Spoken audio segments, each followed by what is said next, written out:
You guys, Garcelle Bouvet finally woke up. My prayers have been answered. I have been saying in recap after recap that Sutton does not have Garcelle's back the way that Garcelle does for Sutton. And she has finally seen the light. Can we just all praise the Lord above for just a moment? Welcome, everybody, to my recap of The Real Housewives of Beverly Hills, Season 14, Episode 16. It's called Sutton on Trial at the Sea. Welcome, everyone, to the Tears Take. I upload weekly reality recaps, so if you love The Real Housewives and all of their antics, this channel is for you. Do me a favor, go ahead and like and subscribe so that you can be part of the family. And that also helps to send other Bravo lovers like yourself my content. So win-win. Let's go ahead and dive in, and thanks for your support. Okay, so in the beginning of the episode, the ladies are getting ready for dinner. Remember that they are still on their cash trip in St. Lucia. So you see like the different shots of the women getting glammed and getting all cute. And Sutton makes a joke that she's going to wear vodka. And I'm like, girl, that's not helping your case. So Garcelle and Kyle ends up wearing the same dress.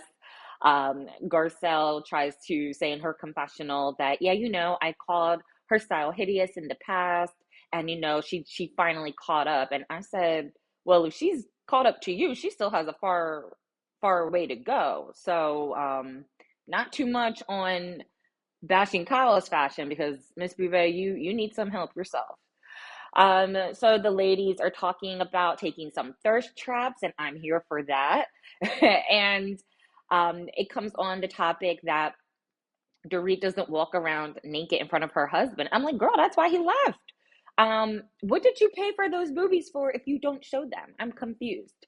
But apparently this is like a pretty common thing. And Jennifer Tilly talked about a past relationship that she was in, that she didn't walk around naked before they were intimate. She would strategically place herself in bed and cover herself up. And she also talked about like getting up early before he got out of bed to put on makeup on so that he would see her in the morning and think she was so gorgeous. Girl, I have no time for none of that.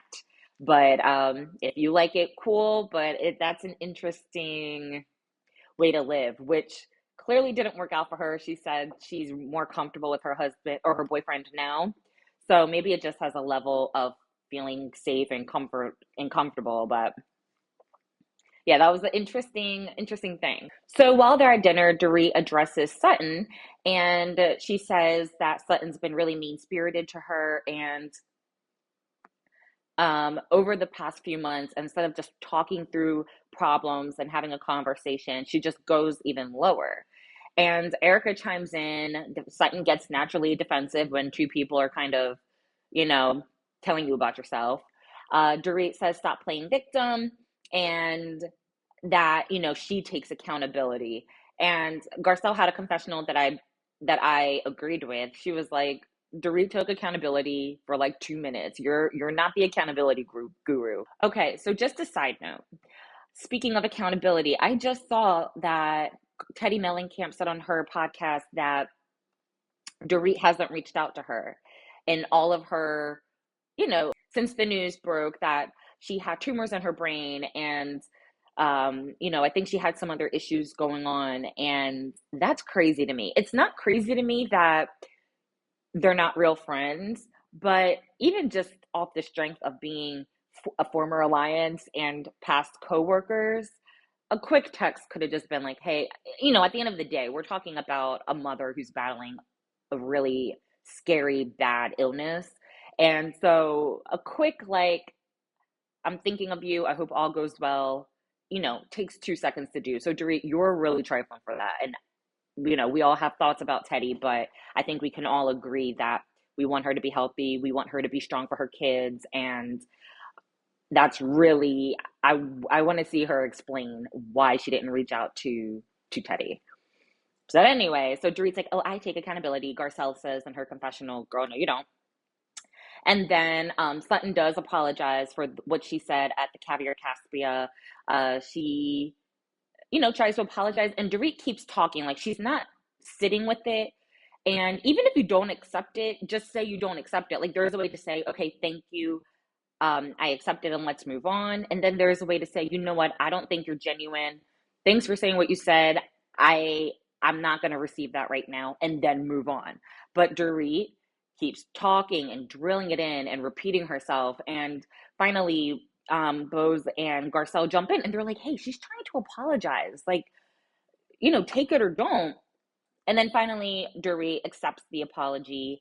And Erika says in her confessional that she doesn't blame Dorit for not really accepting it because behavior makes you wonder which was true. Is the apology true or is the low blow true? And I gotta say, I agree. Like, let me just say, I'm probably going to seem like the biggest flip flopper ever, but that's because I believe that all of these women on this episode on this show are hypocrites. Not so much Bose, not that anyone's perfect, but we just haven't known her enough. There might have been, one or two things that I'm like, but not to the gross amount as the other ladies. So, anyways, I think they're all pretty much hypocrites. I think all of them are right, and I think all of them are wrong at the same time. So, you're going to see me a lot, probably go back and forth. There's not one person that I am going to be going hard that I'm going to be going hard for. There's not one person I'm going to continuously take a crap on. I think they all have really valid points, and I think the very same thing that they don't like doing to them, they are guilty of doing to other people. So that is the theme of Beverly Hills, especially this season, but then also in past seasons as well. So Bose asked Dorit, is there something that you can own in this? And Dorit apologizes for the alcohol jab. Took her a few times to get it right, but she did eventually apologize for that. It seemed like Sutton, accepted it. And Bose says that she's happy that things are moving in a positive direction. She pointed out that she's happy that her and Kyle are moving in a positive direction as well. And she brings up something that we didn't see on camera. She brings up the fact that she was out and she saw Mauricio with another woman. And she basically texted Kyle right away. And she left her, like, I don't know, like a 3-minute voice note just detailing everything. Like, yeah, girl, she ain't cute. They're doing this. Like, let me know what you want me to do. I'll run up on him if I need to. I was like, girl, Bose, you were my kind of girl. That's exactly what I would expect out of my friends. That's what I would do for a friend. I am what you need me to do. We here. Like, if you're my true friend and I'm riding for you, I'm riding for you. And so I love it. So I saw online that someone said Kyle is probably gonna be, offended about that come time for the reunion, or she's gonna keep that in her back pocket for when she needs to play victim with Bose. And I can 100% see that. She didn't like her business out there. I did think it was kind of strange that Bose brought it up, but these are the things that we do want to hear about. And we want to hear, like, hey, what happened off camera? Like, what happened? We need something of what happened with this Kyle and Mo story because neither of them are giving us anything. So just hearing the fact that, okay, it wasn't just a random airport photo and it wasn't just this. Like, no, he seems to be in a full on relationship, or he seems to be messing with a variety of women. So he's doing everything but Kyle, basically. So, okay, that's like a new, like, fun fact about this really tired storyline that the main characters are not helping move along. So I wonder if it was Bose that wanted to share that or if it was producer driven, like, hey, like, mention this, bring this up somehow. I did think it was strange, but I appreciated learning about it and it made me like Bose even more. I'm like, Bose gets another point because, again, that's really what a girl's girl is, in my opinion. Then Garcelle brings up to Kyle in front of everyone, that it's strange that the group is expected to tiptoe around the Morgan subject. And Erika has a confessional and she brings up that they don't know anything about Garcelle's personal life. They don't know who she's sleeping with. So why is it, her business of what Kyle does? And she's like, I knew she had a roster in the 90s, but, maybe she peaked. Erika says the woman who has wallpaper as a storyline. Don't talk about, oh, we don't know anything about her. We don't know. What are you doing? What are you doing? What are you doing? Okay? What's going on with these lawsuits? What's going on after you met with the victims? Have you had tea with any of them lately? What's going on with you, girl? We know nothing about you. Hush it, please. I mean, listen, it's fair to say that Garcelle hasn't been giving much personally. That's completely fair. I agree with that. But it can't be Erika calling that out. It needs to be someone else who has tried to give us something. Erika, you've given us nothing. Okay? At least have the final party in your casita. At least. At the very least. Because like you don't host anything, you don't do anything. You did a little bit this episode, but girl, you're giving real friend of. So I would calm that down.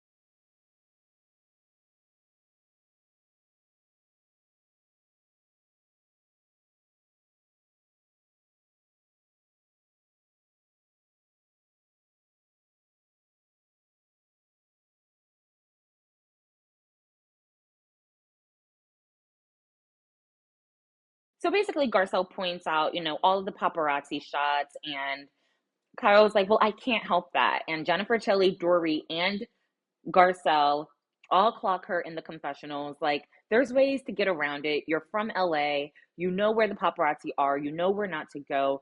It seems like you're just playing a little game in the media. People are accusing her of gay baiting because it's, oh, like, maybe I'm a lesbian. Maybe I'm with a woman. Like, you are or you aren't.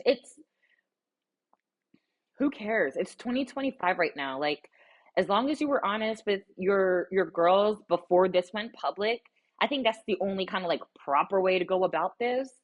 Then fine. I don't care. No one cares like that much. It was kind of like, ooh, kind of spicy in the beginning, but all this like tap dancing and stuff, and now you want to backpedal. Who cares? But basically, Garcelle makes a good point. Like, you're not some A-list celebrity here, okay? You are D-list at best. It's just stop, okay? It's giving Heather Dubrow calling the paparazzi and shared her contact's number with you, Kyle. That's what it's giving. After Sutton was like, I hope you have a good story to tell, then Garcelle in a confessional finally clocks that Sutton left her out to dry and she just wants to be up Kyle's ass, basically. Then dinner's winding down, and Bose is like, okay, so tomorrow we're gonna do a catamaran, be ready by 9:30. And then here goes Kathy. Oh yeah, so that means 10 o'clock for me. Girl, hush. Hush. Staple in the little tracks that you wear in your hair and be at the boat at 9:30. You're so entitled. And like, listen, I'm not Miss Punctual all the time, but I would never tell the host of something, oh yeah, girl, I'll be there half hour late. That's not cute. She, girl, bye. That wasn't cute and it wasn't funny. I'm over Kathy. So the ladies get back to the villas. They start getting their makeup off, picking out the hair, just getting comfortable. And Dorit is in her villa with Erika and Bose, and they're just sitting down.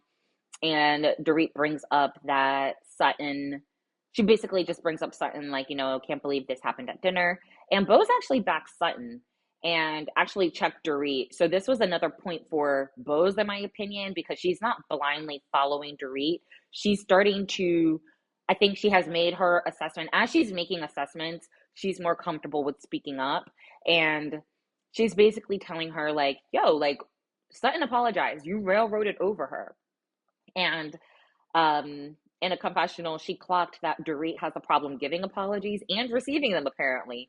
And so I just really appreciated that. I love someone who can gently tell a friend, the real. Like, you can check somebody, hold someone accountable in a loving way. She wasn't nasty about it. She didn't embarrass her. It wasn't anything except a girlfriend telling a girlfriend, like, hey, that wasn't your finest moment. And I really appreciated that. Um, so just another another point for Rose in my column. At the end of that conversation, Dorit pretty much said that, there's probably not going to be a solution anytime soon with Sutton, and Next couple of scenes, that's what it's looking like. So then in the other villa, Sutton tells Jennifer and Garcelle that she's happy that Kyle stuck up for her because when Sutton was talking about the drinking comment to Dorit, Kyle jumped in and was basically telling Dorit, yeah, but that kind of joke isn't really funny coming from you because of last year, what Kyle actually created, but let's pretend we forget about that. She was like, because of last year, that joke's not funny coming from you. If it came from someone else, Sutton would probably handle it better, but coming from you, it's really sensitive. And so Sutton's telling them like she's happy that Kyle stood up for her in that moment. And then she has this confessional, like, I knew she was my friend. I knew it. And now everybody knows too. Girl, bye. Okay? We'll see later. The way Kyle turns on you, good luck. Good luck. Good luck. So then Garcelle asks, should we just drop the Morgan subject? She's just not really giving us any information. Seems like she just wants us to drop it. So should we just drop it? And Sutton basically says yes. And Garcelle points out, like, oh, this is a 180 because you were leading the charge last year and earlier this year. And now it's all of a sudden like, let's back up. And Garcelle tells Sutton that she has a blindfold on when it comes to Kyle. Sutton denies it and is like, well, what do you want from me? Like, got like a little testy, a little defensive. And Garcelle said nothing. And she tried to have like a dramatic exit and then ends up tripping. I was like, girl, editors didn't have to include that. So before Garcelle goes in her room, she's like, I'm just wondering why you're so loyal to her when she hasn't been the most amazing friend to you. And Sutton denies it. She's like, no, there's no loyalty. Like, there's nothing there. And Garcelle's like, okay, all right, girl. Okay, like, you got it. I'm going to bed. Goodbye. So she's clearly annoyed and just wants to be done with it. And then in her confessional, Garcelle says, she's always had Sutton's back. And tonight she was hung out to dry. Now, listen, I agree and I disagree. So, yes, I agree. There are times when Garcelle needs Sutton, or it would be nice for Sutton to jump in, and she doesn't. I'm thinking at the reunion when they're talking about throwing Garcelle's book in the trash, or when they're recounting, cursing out Garcelle's son, and it's just all, and everyone's like, well, you could have changed the post. And Diana, we're going to talk about Diana again, this little recap, but Diana was like, you could have had him change the caption so people didn't attack me and blah, blah, blah. And then Kyle jumped in. And so Garcelle is like always like fighting people off of her, and Sutton is always there. So like, that's what I mean when I want Sutton to jump in, and kind of be with her friend Garcelle. And there's other examples that Dorit and her microaggressions. I never heard what's her name? I never heard Sutton say, yeah, like, that's not cool. Like, even if it's, hey, I learned that that's not cool. Like, I just never heard her voice anything for Garcelle, right? So in those instances, like, that's what I am more so talking about. Not, hey, friend, I want to go attack another cast member. I want you to be on board. Have my back. Not, like, I don't think it's Sutton's responsibility to tag team someone who, like, really is not bothering you. You know what I mean? Like, I don't like Kyle. I don't care about this storyline. Yeah, it's probably annoying to see all these things and for her to come on the show and say, I don't want to talk about it. And so I get from that perspective of wanting to kind of air her out a little bit and talk about it and get the story and, kind of make her be honest the way she's always spraying everybody else's tea out there. I get that part. But even though Sutton was very vocal in other situations and chose not to be now, that's not her fault. Like, you can't, because it sounds like it's not genuine then, like, that you really wanted to know from Kyle. Did you want to know, or did you only want to say it with the thought that you were going to have some backup and look all cool and big and strong? Like, if you really wanted to say it, then be able to stand up on your own 2 feet and say it and lead the charge yourself. Because like I said, in that instance, Kyle was sitting there quiet and wasn't even like addressing you. Because if Kyle did attack you and then you wanted to spray back her own tea, completely fair. And then, have just Sutton come in and help defend you in that scenario, okay, completely fair. But you led the charge in this instance, and so be able to handle it yourself if you're taking it. So in that instance, I'm like, you can't bank on, or you can't expect Sutton to jump in just because you guys talked about it before. It would be nice, I guess, if you care that much, but it's not really a friendship expectation of like, hey, like you should attack someone with me. I think that's kind of strange. So the next morning, we see Avi trying to find some coffee and Sutton terrorizing him, of course. And then Sutton and Garcelle walk outside to have some coffee. Garcelle apologizes for storming off the night before and basically says she was frustrated because she wanted some backup. Sutton claims that she was also frustrated with the Kyle situation. And so, because she's so frustrated, the Kyle situation and Morgan situation, to be clearer, um, is that because she's like just kind of annoyed with the whole thing, she's just over it and wants to move on. And I'm like, no, girl, you're just scared. You think you have your in with Kyle, you don't want to get pushed out again, and so you're just trying to you're trying to kind of fall in line and you want to kiss her ass. That's what you want to do, and that's fine, but just say it. Then Garcelle brings up Bose mentioning that she saw Mauricio out, and Sutton says, yeah, they're basically like they're clearly done. We're seeing him do all these things. We've heard about all these things. So basically, that ship has sailed. And I was annoyed again. I know it's edited.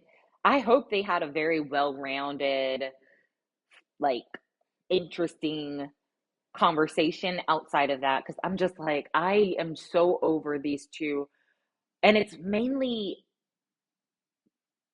Garcelle in these recent episodes. I'm sure Sutton was probably leading a lot of it in the but earlier this season, but it is just getting on my nerves of like, Garcelle, let it go. Kyle and Morgan has nothing to do with you. Kyle and Mauricio has nothing to do with you. Let it go. Ugh, like it's just annoying. Like, have talk about something that has to do with you for once. Because I'm tired of it. So then, um, so then everyone is taking pictures before the boat ride, and I'm like, damn, I want people to like make me look fabulous and take really good flattering pictures of me. I'm like, I want that. Jennifer Tilly and Garcelle show their thirst traps, and then Sutton tries to do hers, and she looks a complete mess. She looks like she's like 80 years old, but I would probably look the same way because I can't do a sexy picture. I can't do a sexy face to like save my life. So like I can do like the body stuff, but like I don't know, like the really sultry face, I would probably be looking like Sutton. So no shade, Sutton. I'm right there with you. So the girls are starting to like congregate in someone's villa before they all head out. And Kyle says that she, in a confessional, that she feels awkward around Garcelle, but she chooses peace. And I'm just like, girl, shut up. You just don't want her asking any more questions. You're going to start stuttering again. You don't know what to say. So that's why you're not going to confront her. And everything with Kyle, it's always so awkward and uncomfortable and hurt her feelings. I'm just like, shut up. Ugh. So then we see Erika. So they're like walking towards the boat, and Erika and Sutton are walking together. And Erika asked Sutton how much she weighs, and Sutton said like 110 pounds. I was like, ugh.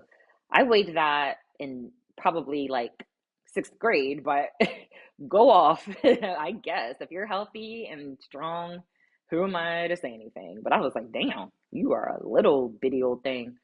Ugh. So then we get to the boat ride. As usual, Bose has a beautiful spread for the ladies.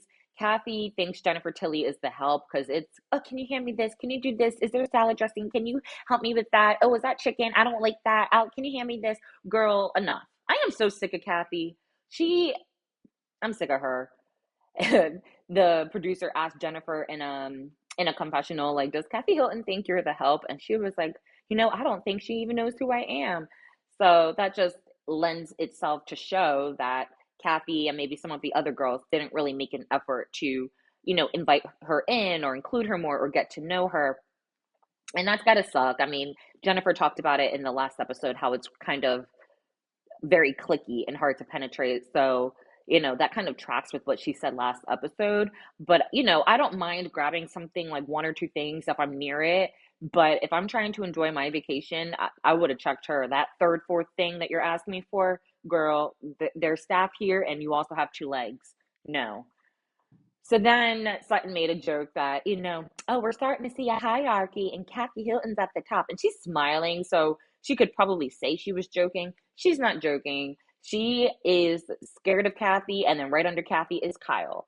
So Sutton missed me. So then Dorit and Kyle go to the front of the boat. They didn't really say much. Dorit checked in about like, hey, how's Kim doing? Kyle says she hasn't really talked to her. Whatever. There wasn't really much there. So the group minus Dorit and Kyle all sat down and they're just eating and enjoying the boat. And Sutton tells the ladies that she really meant her apology to Dorit last night. Then Erika jumps in and tells Sutton that you're very critical. You don't support women in their lowest time of need. You go after them at their lowest point. And she goes on to give examples of herself, with the whole Tom situation, because Sutton was Miss Fancy Drew. Then she gives an example of Kyle when there was like speculation of what was going on with her marriage, and basically, Sutton led the charge of like, what's going on with you? And then now Dorit. And it's so funny that she said this because I was rewatching I'm telling you now where Diana Jenkins fits into this because I mentioned her earlier. So I was rewatching a past Beverly Hills episode. I think it was season 12, and it was the season where Diana Jenkins was on, and it was when they went to Aspen, and literally in that episode, Diana Jenkins said the exact same thing because if you recall, Sutton and Diana Jenkins got off to a weird, they got off to a weird start. And I will say, in the beginning, it was Diana kind of doing Rinna's bidding, and she was stepping in like, oh, Sutton, you're so weird and awkward, and you're saying the wrong thing, and blah, blah, blah. So I think in the beginning, it really was Diana starting it. But Diana did share with the ladies that she had just had a miscarriage and she was supposed to be on bed rest, and she's going to try to muster up the strength to go to Garcelle's party. And Sutton like said to her face like, "Oh, I'm glad you made it out of your deathbed." Like she did say like little things like that. And let me tell you, they were both going back and forth. It wasn't like Diana was it. It wasn't Sutton completely bullying Diana, but she did say some low things. That is true. And I'm no Diana fan at all. I'm glad she was a one and done. But while they were at Aspen and while Diana was saying what her problem was with Sutton, she literally said verbatim, you go after people when they're at their lowest point. And I was like, oh, Erika just said that.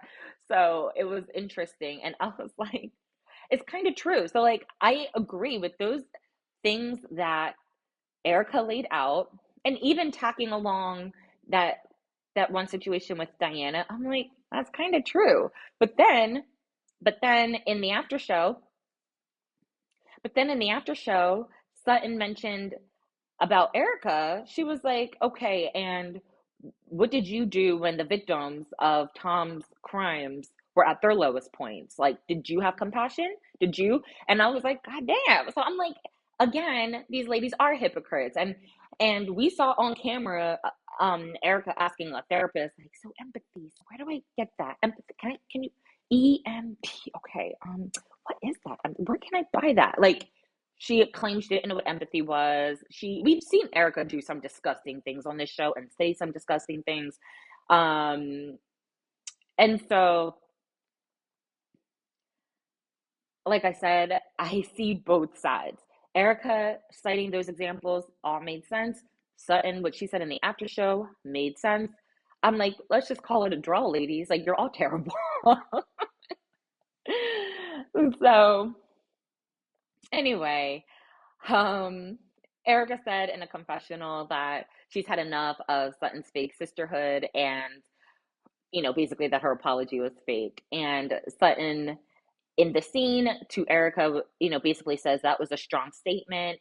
And Erika gives more examples of how Sutton acts really caring, and then she switches. So basically, how she reached out to Erika and gave her a care package, but like that doesn't count because she gave her the care package and offered her money before all of the Tom stuff came out and all of the car rolling 16 times stories came out and all that. So that one doesn't really count. But we did see Sutton do that with Dorit of 1 minute it's, oh, I'll go to court with you, like I'll hold your hand, you can lean on me a little bit. And then 48 hours, she's like, oh, you're just mad about your life, and kind of like throwing it back in her face and weaponizing it against Dorit. So I get it. I get it. Sutton basically said, that's on you if you're still mad about what happened between us years ago. I apologize. You accepted it. And Sutton tries to kind of just squash it because she's like, yo, I apologize. I said what I said. You're not going to keep berating me. But as she's saying this, Kyle and Dorit come to join the group. Sutton says in a confessional that she knew not to trust Erika. She felt like the other shoe was going to drop. Erika has a tendency to show like some humanity and kindness to her, and just when you think you're on a good track with her, she flips. And so they both do the same thing to each other. So like I said, I'm on all of their sides and none of their sides at the same time. Sutton and Erika are arguing about semantics. Garcelle points out in a confessional that Kyle could step in here, but she doesn't, and this is what she's done over the years. And I'm like, well, that's stupid because Erika is using Kyle's example to, like, she's basically defending Kyle in this scenario. So it wouldn't make sense for Kyle to jump in and say, Erika, you're wrong, when Erika's making a very good point on Kyle's behalf. So that wouldn't make sense. So Sutton says, what do you effing want from me? She's basically tired of them always. She says that she's tired of them telling her what she's doing wrong and picking at her and picking on her. And she was like, pick on somebody else. And she said that with Dorit. I'm like, were you bullied, or is it just like the problems that you have with your mom always feeling like she's critical and picking at you? But she keeps like saying like, everyone's picking on me. And I'm like, where does that come from? Anyway, so Dorit jumps in and she's like, well, why is it okay that you pick at others? And Sutton responded, and Dorit didn't understand what she said. So Dorit was like, okay, well, maybe you need to speak English so I can understand you. And then Sutton starts doing an English accent, and I found that hilarious. I was hollering. Then Dorit says, there are other things that Sutton needs to apologize for besides the bro comment. And Sutton was so in her feelings. Like, she was like, she just didn't care. And Sutton, you know, and Dorit asked her, like, do you want to move on? Do you want to know what these things are? Do you want to talk about it? And Sutton's like, basically, no. She basically was like so upset that she was over it and was kind of like, I can't even handle this right now. I don't care right now. We don't need to be fine. We can just be put on ice. And so that was kind of where they left things. And then Dorit says in a confessional that she's glad she saw this from Sutton and that Sutton's words finally match her actions. And then that's when Sutton's like still spiraling and she's like, this is not going to be Sutton on trial at the sea. And she walks away, but Garcelle did not follow her. And that moment was glorious. I was like, ah. And Garcelle says in her confessional that she can handle it herself. I normally would be backing her in this situation, but she got it. And I was like, yes. Sutton's just trying to collect herself. She's alone, just trying to take some deep breaths, and she's just like, I hate these bitches. I was like, there. So that was the end. I want to know your thoughts about this episode. Who else was glad that Garcelle just kind of saw the light and wasn't really going to bat for Sutton for once? I also want to know, do you side with Sutton or do you side with everyone else? Are you with me when I say everyone's right and everyone's wrong, or do you have a clear person who you're rooting for. I really want to hear your thoughts. I appreciate you watching this video. Please remember to like and subscribe. And as always, I'll see you in the next video. Bye.